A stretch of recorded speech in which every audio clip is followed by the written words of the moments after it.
अगर चौटाला परिवार एक होता तो किसी अन्य पार्टी या किसी नेता में दम नहीं कि इन्हें हराकर इनके हाथ से राजतंत्र छीन ले। हाँ जी दोस्तों, आपने एक कहावत तो जरूर सुनी होगी कि घर टूटे रावण मरे। तो राम राम दोस्तों, स्वागत है आप सभी का मेरे आज की इस नई वीडियो में। तो दोस्तों, जैसा कि आप सभी को थंबनेल देखकर पता चल गया होगा कि आज की वीडियो में उस परिवार के ऊपर बनाने जा रहा हूँ। उस परिवार की चर्चा करूँगा जिसका हरियाणा ही नहीं बल्कि पूरे भारत की राजनीति में पूरा बड़ा रोल है और बड़े बड़े नेता भी इनका लोहा मानते हैं। तो चलिए दोस्तों, समय को मद्देनजर रखते हुए शुरू करते हैं आज की इस नई वीडियो को। तो आज हम जिक्र करेंगे चौटाला परिवार के उन सभी चर्चित चेहरों का जो राजनीति के क्षेत्र में पूरे जाने माने चेहरे हैं, और राज चौटाला परिवार की उन विवादित बातों का जिनको लेकर चौटाला परिवार में अलग अलग गुट हो गई और परिवार बिछड़कर टूट गया। तो दोस्तों, बने रहे मेरी पूरी वीडियो के साथ, अंत तक जरूर देखें। चौधरी देवीलाल जी चौटाला से दोस्तों, इनके परिवार को पूरा समझने के लिए और इनके विवादों को जानने के लिए आप वीडियो को शुरू से अंत तक जरूर देखें। और इनका परिवार समझने के लिए मैं आपको एक स्ट्रक्चर के माध्यम से समझाऊंगा, तो आप शुरू से अंत तक बने रहें मेरे साथ।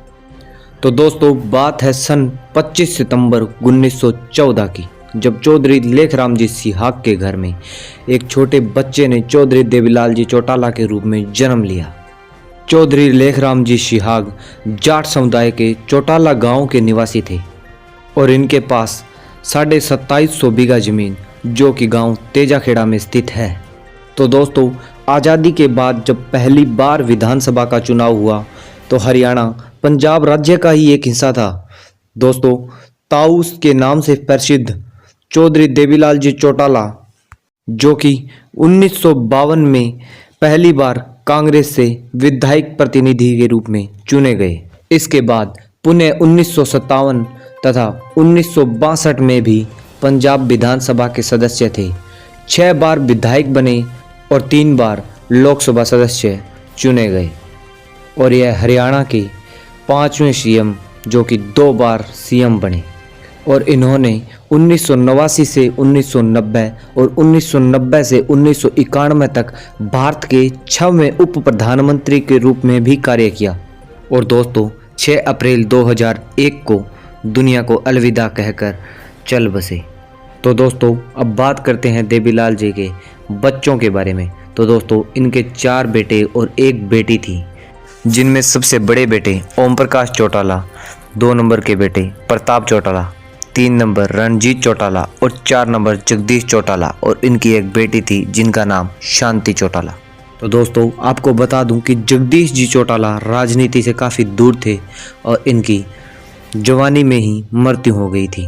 तो दोस्तों, अब देवीलाल जी चौटाला के उप प्रधानमंत्री बन जाने और दिल्ली चला जाने के बाद शुरू होती है उत्तराधिकारी की जंग। तो आइए बात करते हैं इनके बड़े बेटे ओम प्रकाश जी चौटाला के बारे में। इनका जन्म 1935 में हुआ और हाल में 2024 में 89 साल की उम्र में इनका निधन हो गया। यह 5 बार सीएम और 7 बार एमएलए रहे। तो दोस्तों, इसके पश्चात इनको और इनके बेटे अजय सिंह चौटाला व 52 अन्य लोगों को 2008 में जेबीटी घोटाले के कारण 10 साल की जेल हो गई। और किंतु यह अपने स्वास्थ्य की समस्याओं को लेकर कई बार जेल से बेल के रूप में बाहर भी आते थे। और अंततः इनको 2019 में कोरोना के चलते जेल की आबादी कम करने में इन्हें छोड़ दिया गया और 9.5 साल का कारावास पूर्ण कर यह पूर्णतः रिहा होकर बाहर आ गए। तो दोस्तों, अब बात करते हैं चौधरी देवीलाल जी चौटाला के पुत्र और ओम प्रकाश जी चौटाला के बेटों के बारे में। इनके 2 बेटे हुए, अभय सिंह जी चौटाला और अजय सिंह जी चौटाला। इनके बड़े बेटे अभय सिंह जी चौटाला, जो कि बिल्लू के नाम से भी अत्यधिक फेमस है। अभय सिंह जी चौटाला इनेलो कोई राष्ट्रीय महासचिव है। यह एलनाबाद से लगातार 4 बार विधायक रह चुके हैं। यह भारतीय ओलंपिक संघ के 10वें अध्यक्ष भी रहे हैं और यह भारतीय मुक्केबाजी महासंघ के अध्यक्ष भी रह चुके हैं। दोस्तों, इनकी 2 बार शादियां हुई हैं, इसमें पहली पत्नी सुप्रिया चौटाला जी की बीमारी के चलते मृत्यु हो गई और इनकी दूसरी पत्नी कांताजी चौटाला जो कि इनेलो की सक्रिय सदस्य हैं। दोस्तों, अभय सिंह जी चौटाला के दो बेटे हैं, करण चौटाला और अर्जुन चौटाला। करण चौटाला यह सिरसा जिला परिषद के चेयरमैन है और अर्जुन चौटाला यह हाल में रानिया से विधायक हैं। अब बात करते हैं ओम प्रकाश जी चौटाला के दूसरे बेटे और देवीलाल जी चौटाला के पोते अजय सिंह चौटाला की। यह एक बार मंडी डब्बाली से विधायक रहे हैं, एक बार भिवानी से सांसद रह चुके हैं और इनकी धर्मपत्नी श्रीमती नैना जी चौटाला जो कि जेजेपी पार्टी के द्वारा हाल में बगड़ा से विधायक हैं। इनके दो बेटे हुए जिनमें बड़े बेटे का नाम दुष्यंत जी चौटाला और छोटे बेटे का नाम दिग्विजय चौटाला है। अब बात करते हैं दुष्यंत जी चौटाला की। यह जेजेपी पार्टी के मुख्य राजनेता और जाने माने राजनीतिज्ञ भी हैं और यह हरियाणा के उप मुख्यमंत्री भी रह चुके हैं और यह 26 वर्ष की आयु में हिसार हरियाणा से लोकसभा का चुनाव जीतकर सबसे छोटे सांसद बने थे। वह इन्होंने लोकदल से निष्कासित होकर जेजेपी पार्टी बनाई और यह एक बार विधायक भी चुने गए हैं। अब बात करते हैं अजय सिंह चौटाला के छोटे बेटे और दुष्यंत चौटाला के छोटे भाई दिग्विजय चौटाला की। यह जेजेपी के महासचिव है। तो दोस्तों यह चौधरी ओम प्रकाश जी चौटाला का पूरा परिवार था। अब बात करते हैं चौधरी देवीलाल जी चौटाला के दूसरे बेटे चौधरी रणजीत जी चौटाला की, जो कि हाल में बीजेपी के सदस्य हैं। यह 2 बार विधायक, 1 बार सांसद और काफ़ी बार मंत्री पद भी संभाल चुके हैं। इनके एक बेटे हैं चौधरी गगनदीप जी चौटाला जो कि राजनीति से बहुत दूर हैं। तो दोस्तों अब बात करते हैं चौधरी देवीलाल जी चौटाला के तीसरे बेटे की यानी प्रताप चौटाला की। दोस्तों यह सिर्फ एक बार एलनाबाद से विधायक रहे, फिर 2 बार चुनाव हारने के कारण इन्होंने राजनीति पार्टी से नाता नहीं रखा और 2014 में इनका निधन हो गया। इनके एक बेटे हैं जिनका नाम रवि चौटाला है और यह इनेलो के सक्रिय सदस्य हैं और इनकी पत्नी हाल में इनेलो की सीट से लोकसभा का चुनाव लड़े थे जो कि जीत नहीं पाए।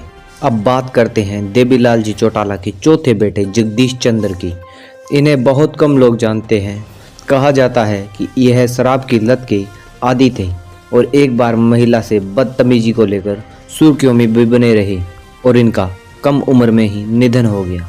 इनके एक बेटे हैं जिनका नाम चौधरी आदित्य जी चौटाला है जो पहले डब्बावाड़ी से चेयरमैन थे और अब हाल में यह इनेलो से मंडी डब्बावाड़ी के विधायक हैं। तो दोस्तों अभी तक चर्चा की हमने चौधरी देवीलाल जी चौटाला के पूरे परिवार उन चर्चित चेहरों के बारे में।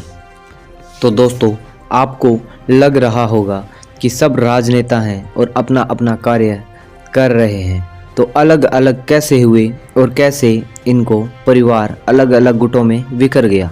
तो दोस्तों आपने सुना होगा कि लालच का परिणाम हार होता है। तो दोस्तों चर्चा करते हैं उन दिनों की जब सब कुछ ठीक था, लेकिन भाई भाइयों के बीच राजा बनने की होड़ा-होड़ी ने सबको एक दूसरे का विपक्षी बना डाला। हाँ जी दोस्तों, बात है यह लड़ाई शुरू होती है चौधरी देवीलाल जी चौटाला के उत्तराधिकारी के लिए। तो दोस्तों चौधरी देवीलाल जी चौटाला के चारों बेटों में से 2 बेटे राजनीति में ज़्यादा सक्रिय थे, चौधरी ओम प्रकाश जी चौटाला और चौधरी रणजीत जी चौटाला। तो दोस्तों चौधरी रणजीत जी चौटाला ने मनमुटाव के कारण कांग्रेस ज्वाइन कर ली थी और तीसरे बेटे जगदीश जी चौटाला ने मनमुटाव के कारण बीजेपी ज्वाइन कर ली थी और चौथे बेटे सिर्फ एक बार विधायक रहे, फिर राजनीति में कभी सक्रिय ही नहीं रहे। तो दोस्तों इस राजा बनने की लड़ाई में सबसे आगे चौधरी ओम प्रकाश जी चौटाला रहे और पार्टी इनेलो का सारा बोझ चौधरी ओम प्रकाश जी चौटाला के कंधों पर आ गया। इसके बाद लड़ाई होती है चौधरी ओम प्रकाश चौटाला जी के दोनों बेटे अजय चौटाला और अभय चौटाला जी की कुर्सी को लेकर, और इस लड़ाई में चौधरी ओम प्रकाश जी चौटाला अपने बड़े बेटे चौधरी अभय सिंह जी चौटाला का साथ देते हैं। तो दोस्तों घर में लड़ाई शुरू होती है यहाँ से। तो दोस्तों बात है 3 अक्टूबर 2018 की, जब गुड़गांव में इनेलो के कार्यकर्ताओं की बैठक हुई इस बैठक में ओम प्रकाश जी चौटाला भी बेल लेकर जेल से आए हुए थे और उन्होंने अभय सिंह चौटाला की तारीफ की, लेकिन युवा व उभरते नेता दुष्यंत चौटाला का नाम तक नहीं लिया। लेकिन सारे कार्यकर्ताओं ने इसे गंभीर नहीं लिया, लेकिन दुष्यंत चौटाला के कट्टर समर्थकों ने इसे दिल पर ले लिया और अपना अपमान समझा और इस दिन के बाद लड़ाई शुरू हो गई। इसके बाद 6 अक्टूबर को अभय सिंह चौटाला गोहाना में होने वाली रैली का जायजा लेने पहुंचे तो गुड़गांव घटना से नाराज दुष्यंत के समर्थकों ने हंगामा कर दिया। इसके बाद 7 अक्टूबर 2018 को सोनीपत के गोहाना में इनेलो रैली की चौधरी देवीलाल जी के सम्मान में हुई। रैली का नाम रखा गया सद्भावना सम्मान रैली। लेकिन दोस्तों, इस दिन परिवार की सद्भावना बिगड़ गई। हिसार से सांसद और चौधरी देवीलाल जी के पड़पोते दुष्यंत जी सिंह चौटाला रैली का नेतृत्व करते हुए रैली में पहुंचे। इस बीच उनकी एंट्री पर दुष्यंत चौटाला के समर्थकों ने नारे लगाने शुरू कर दिए। हमारा नेता कैसा हो, दुष्यंत चौटाला जैसा हो, हमारा सीएम कैसा हो, दुष्यंत चौटाला जैसा हो। लेकिन दुष्यंत के भाषण के समय सब चुप रहे, मगर दुष्यंत के चाचा अभय सिंह के समय वह रुके नहीं। इसी बीच गुस्साए ओम प्रकाश चौटाला ने दुष्यंत को अपने पास बुलाया और भरे मंच पर सबके सामने उन्हें डांट फटकार लगाई, जिससे दुष्यंत काफ़ी निराश और बेइज्जत हुए। इसके बाद फिर बारी आई बोलने की मंच पर चौधरी ओम प्रकाश जी चौटाला की। तो उन्होंने मंच पर कहा कि सिर्फ बोलने से काम नहीं चलेगा, नारे लगाने से काम नहीं चलता। ये ताली पटका करने वाले लोग पार्टी का माहौल ख़राब करने का काम करते हैं। या तो वो सुधर जाएं या हम चुनाव से पहले ऐसे लोगों को पार्टी से निकाल फेंकेंगे। इसके बाद उन्होंने दुष्यंत सिंह चौटाला के छोटे भाई और अजय सिंह चौटाला के छोटे बेटे दिग्विजय के पर काट फेंके। दिग्विजय इनेलो के स्टूडेंट और यूथ फ्रंट के मुखिया थे।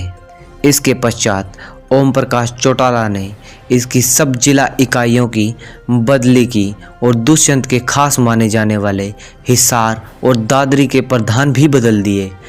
ऐसे और कई बदलाव हुए जिसमें अभय चौटाला का पलड़ा भारी हुआ और दुष्यंत को नकारा गया। इसी के चलते दुष्यंत भी चुप नहीं रहे और उन्होंने अपनी नई पार्टी तैयार की जिसका नाम जेजेपी रखा। अब दोस्तों, एक ही परिवार, एक ही बाप के 2 बेटों की अलग अलग पार्टियां मैदान में आ चुकी थी। अब दोस्तों, एक ही घर से 2 पार्टियां, एक तरफ जेजेपी और एक तरफ इनेलो। तो दोस्तों, अब बात करते हैं इनेलो पार्टी की। इनेलो पार्टी की मुख्य ताकत जाट किसान वोटर है। पार्टी रोहतक, हांसी, झज्जर और हिसार में अन्य हिस्सों के मुकाबले ज़्यादा मजबूत है। लोकसभा में इनेलो का प्रदर्शन कुछ अच्छा नहीं रहा, लेकिन विधानसभा चुनाव की बात करें तो 2000 में 90 सीटों में से 47 सीट जीतकर पार्टी ने पूर्ण बहुमत साबित कर दिया था दोस्तों, और सरकार बनाने में कामयाब रही। लेकिन 2005 में केवल 9 सीटों पर जीत दर्ज कर पाई दोस्तों। लेकिन 2009 में पार्टी फिर उभरी और 31 सीटें मिली, लेकिन फिर भी सरकार बनाने में असमर्थ रहे और इसके चलते 2014 में विधानसभा चुनाव में पार्टी ने केवल 19 सीटें जीती और दुष्यंत के चाचा अभय सिंह चौटाला नेता प्रतिपक्ष चुने गए। और इसी दौरान पार्टी का ग्राफ गिर गया और गिरता चला गया और हरियाणा की 14वीं विधानसभा में इनेलो को 81 में से सिर्फ 1 सीट पर जीत मिली और 2024 के चुनाव में 51 सीटों पर सिर्फ 2 सीटों पर जीत मिली। उधर दूसरी तरफ ओम प्रकाश चौटाला के पोते व अजय सिंह चौटाला के बेटे दुष्यंत ने इनेलो से नाराज होकर 2018 में अपनी नई पार्टी जेजेपी बनाई। इसके अध्यक्ष अजय चौटाला व महासचिव दिग्विजय चौटाला है। अब ओम प्रकाश चौटाला के दोनों बेटे एक दूसरे से नाराज होकर अलग अलग गुटों में बट गए और अलग अलग पार्टियां मनोनीत कर ली। अब बात करते हैं जेजेपी पार्टी की। यह पार्टी 2019 में सत्ता में आई और 2019 में 87 सीटों पर अपना प्रदर्शन दिखाया, लेकिन इसमें से 10 सीट जीत पाई, जो कि इनेलो से 9 अधिक थी। लेकिन 2024 में विधानसभा चुनाव में 66 सीटों पर चुनाव लड़ा, लेकिन कुछ भी हाथ नहीं आया दोस्तों। जेजेपी अपनी सारी सीटें हार गई। तो दोस्तों अब आपको पता चल गया होगा कि चौटाला परिवार क्यों बिखरा और क्या कारण रहा। तो दोस्तों अब आप मुझे कमेंट बॉक्स में बताएं कि सभी एकजुट होकर एक साथ चुनाव लड़ें तो क्या कांग्रेस और बीजेपी जैसी बड़ी पार्टियां इनके सामने टिक सकती है या नहीं। दोस्तों यह वीडियो मैंने तेजाखेड़ा निवासी और चौटाला परिवार के करीबी मेरे अजीज़ मित्र अमन व उनके परिवार की दी गई जानकारी के बदौलत बनाई है और मैंने काफ़ी रिसर्च के बाद में यह वीडियो बनाई है। तो दोस्तों अगर आपको यह वीडियो में कोई जानकारी की कमी लगे तो आप मुझे कमेंट बॉक्स में ज़रूर सजेशन करें। और दोस्तों आपको एक ज़रूरी सूचना दे देता हूं कि चौधरी ओम प्रकाश जी चौटाला जो कि 20 दिसंबर 2024 को हमें छोड़कर चले गए। तो दोस्तों पूरी वीडियो देखने के लिए धन्यवाद और इस वीडियो को लाइक करें, शेयर करें, सब्सक्राइब करें और मेरी नई वीडियो देखने के लिए मेरे साथ बने रहें। धन्यवाद दोस्तों।